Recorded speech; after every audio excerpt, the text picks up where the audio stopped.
Sali Mali ar Bwystfil Cudd. Cedwyr pob hawlfraint. All rights reserved. Diolch i Gwas Gomer am ei cydweithrediad. Thank you to Gwas Gomer for their cooperation. Roedd Sali Mali'n aros am ei ffrindiau i fynd am dro i Ben y Bryn. Roedden nhw wedi clywed bod blodau menyn coch, nid rhai melyn, yn tyfu yno ac am gweld drostynt ei hunan, os oedd hyn yn wir. Dyna gyffroes, meddai Sali Mali. Yn sydyn, taflwyd drws y tŷ ar agor, a rhedodd nicw nacw i mewn a'i wynt yn ei ddwrn. Nicw nacw, meddai Sali Mali. Be sy'n bod? Pryn y gallai nicw nacw siarad, roedd ei lyged yn fawr a'i geg yn grwn. Pwyntiodd at yr ardd a dweud, Llew, mae yna lew yn y llwyn yn yr ardd. Llew yn y llwyn, holodd Sali Mali'n syn. Rhaid i mi gael ei weld.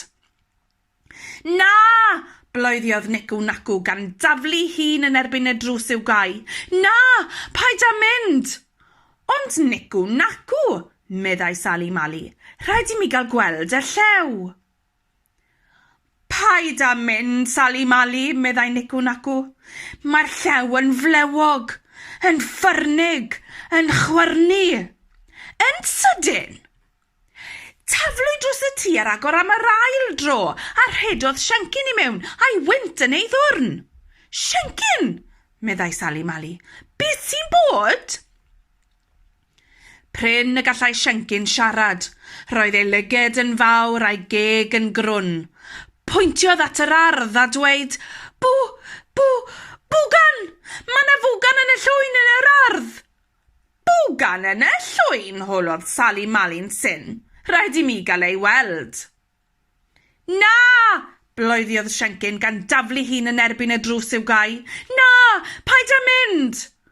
Ond Siencyn, meddai Sali Mali, rhaid i mi gael gweld y bwgan.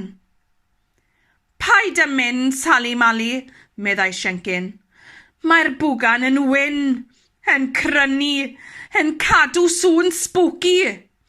Yn sydyn, taflwyd drws y tŷ ar agor am y trydydd tro, a rhedodd Jack y Jwc i mewn a'i wynt yn ei ddwrn. Jack y Jwc, meddai Sali Mali. Beth sy'n bod? Pryn y gallai Jack y Jwc siarad. Roedd ei lyged yn fawr a'i geg yn grwn. Pwyntiodd at yr ardd a dweud, Bwystfil! Mae yna Bwystfil yn y llwyn yn yr ardd. Bwystfil yn y llwyn, holodd Sali Mali'n syn. Rhaid i mi gael ei weld. Na! Bloeddiodd Jack y Jwc gan daflu hun yn erbyn y drws i'w gau. Na! Paid â mynd! Ond Jack y Jwc, meddai Sali Mali. Rhaid i mi gael gweld y Bwystfil. Paid â mynd, Sali Mali, meddai Jack y Jwc. Mae'r Bwystfil yn drewi, yn tichan, yn glafoerio. Yn sydyn, dyna ddigon, meddai Sali Mali'n gadarn. Rydw i wedi clywed digon am lew, a bwgan, a Bwystfil yn y llwyn. Rwan, rhaid i mi gael ei gweld. Yn araf, agorodd Sali Mali ddrws y tŷ. Edrychodd i'r dde.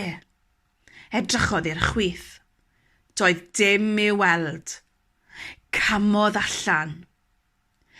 Cerddodd yn ddistaw i lawr llwybr yr ardd tua'r llwyn. Doedd dim i'w glywed.